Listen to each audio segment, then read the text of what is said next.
लोग तुम्हारी चिता की आखिरी लकड़ी के जलने तक का वेट करेंगे, और जब वो आखिरी लकड़ी भी जल करके बुझ जाएगी तब तुम्हारा भाई, बेटा, दोस्त, ये सब अनंत समय के लिए तुम्हें शमशान में छोड़कर तुम्हारी अगली यात्रा के लिए अलविदा बोलकर छोड़कर वापस अपने घरों में लौट जाएंगे। कुछ दिन तो तुम उनके बीच जिंदा रहोगे कि अच्छा इंसान था, थोड़े दिन और जी लेता, और फिर समय के भंवर में वो तुम्हें कहीं पीछे छोड़कर आगे निकल पड़ेंगे। वो तुम्हारा वापस आने का वेट नहीं करेंगे, क्योंकि उनको पता होगा कि जो एक बार चला गया वो वापस नहीं आता, तो वेट करने से क्या फायदा। बस तुम्हारी कहानी यहीं पर खत्म हो जाएगी। तुम ऊपर से देखकर सोचोगे कि लोग कितने स्वार्थी थे, जब मैं उनके काम आता था तो कितने पास रहते थे। आज मैं जब दुनिया से चला गया हूँ तब भी दुनिया वैसी ही चल रही है। तुम्हें अफसोस होगा कि क्या मैं इन्हीं लोगों के लिए जन्म लेकर पृथ्वी पर गया था। तुम उनसे बहुत सवाल करना चाहोगे, लेकिन लाख कोशिशों के बाद भी तुम्हारी आवाज उन तक नहीं पहुंच पाएगी।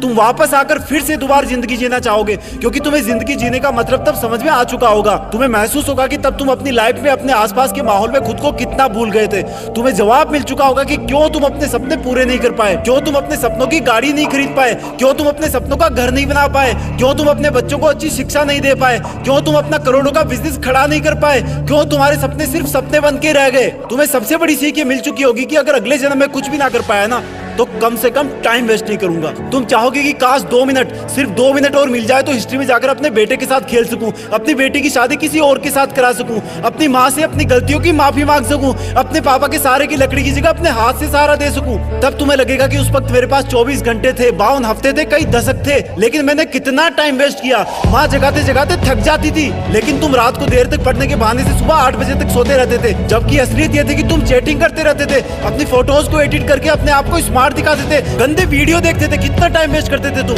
जब माँ का फोन आता था तो तुम अपने जवानी वाले प्यार के साथ बिजी रहते थे, और जब तुम्हारी माँ सो जाती थी तब तुम फॉर्मेलिटी के लिए एक मिस कॉल छोड़ दिया करते थे, ताकि तुम सुबह ये दिखावा कर सको कि तुमने इतनी रात को भी कॉल बैक किया। Shame on you idiot. तुम हर काम को, पढ़ाई को कल पे टाल दिया करते थे।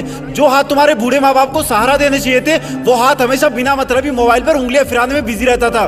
तुमने कितने घंटे सुबह लेट उठने की वजह से बर्बाद किए। उन घंटों को मिला के कई दिन बन जाते, दिन से महीने और महीनों से कितने साल की जिंदगी तू एक्स्ट्रा जी सकता था। मेहनत करके अपने सपने पूरे कर सकता था, अपने माँ बाप को भी कहीं घुमाने ले जा सकता था, अच्छी किताबें पढ़ के अपनी लाइफ में कितनी वैल्यूज ऐड कर सकता था। अब मरने के बाद 1 मिनट तो क्या, 1 माइक्रो सेकंड भी नहीं मिल सकती तुझे, क्योंकि जिंदगी में कितने ही साल पहले ही मिल चुके थे तुझे।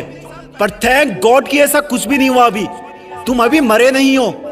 थैंक गॉड कि आज तुम थैंक गॉड बोलने के लायक इस धरती पर बचे हुए हो। तुम्हारा वक्त, तुम्हारे सपने अभी पूरे नहीं हुए हैं। तुम्हारे माँ बाप, घर वाले अब भी तुम्हारे सफल होने का वेट कर रहे हैं। तुम्हारा दिल अब भी तुम्हारे सपने पूरे होने का वेट कर रहा है। थैंक गॉड कि तुम्हारे हाथ की घड़ी अब भी तुम्हें वो दिन दिखाने का वेट कर रही है जब तुम एक हीरो की तरह लोगों के सामने खड़े होगे और लोग तुम्हारी रियल कहानियां सुनकर आंसुओं से भर जाएंगे, मोटिवेट होंगे। और उन लोगों को सबसे ज्यादा अफसोस होगा जिनने तुमको कुछ साल पहले मेहनत करने वाला ढोंगी कहा था, लेकिन फिर भी तुम्हारे मन में उनके लिए 1% भी बुरी भावना नहीं होगी।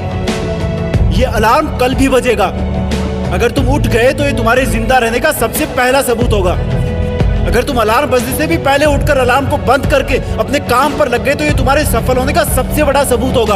और अगर अब भी तुम डेली 12 घंटे सोओगे तो तुम्हारी आधी लाइफ तुम मरे हुए के समान जियोगे, क्योंकि सोता हुआ और मरा हुआ इंसान इस दुनिया में नहीं रहता। तुम्हारा आउटपुट एब्सोल्यूट 0 रहता है। अगर तुम डेली 8 घंटे सोओगे तो तुम्हारी 1/3 लाइफ ऐसे ही खत्म हो जाएगी, और अगर डेली तुम 6 घंटे सोओगे तो तुम्हारी 1/4 लाइफ ऐसे ही गुजर जाएगी। अरे कई महान लोग तो सिर्फ 4 घंटे सोया करते थे। रात को सोकर सुबह उठने का मतलब है कि हमें और मौत में 1 दिन का फासला और कम हो गया है। इससे पहले कि मौत तुम्हारे पास पहुंचे तुम अपनी मंजिल तक पहुंच जाओ। अपनी कहानी लिख दो, जो लाइफ में करना चाहते हो वो कर लो, पर कम से कम सुबह जल्दी उठना सीख लो, क्योंकि तुम ज्यादा जीने के लिए अपनी उम्र नहीं घटा सकते। सिर्फ और सिर्फ बची हुई जिंदगी में टाइम मैनेज करके अपना टाइम बढ़ा सकते हो।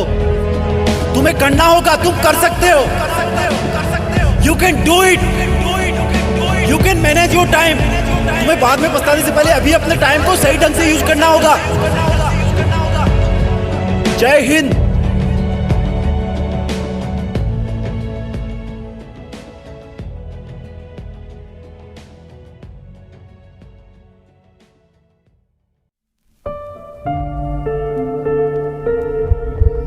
जीत फिक्स।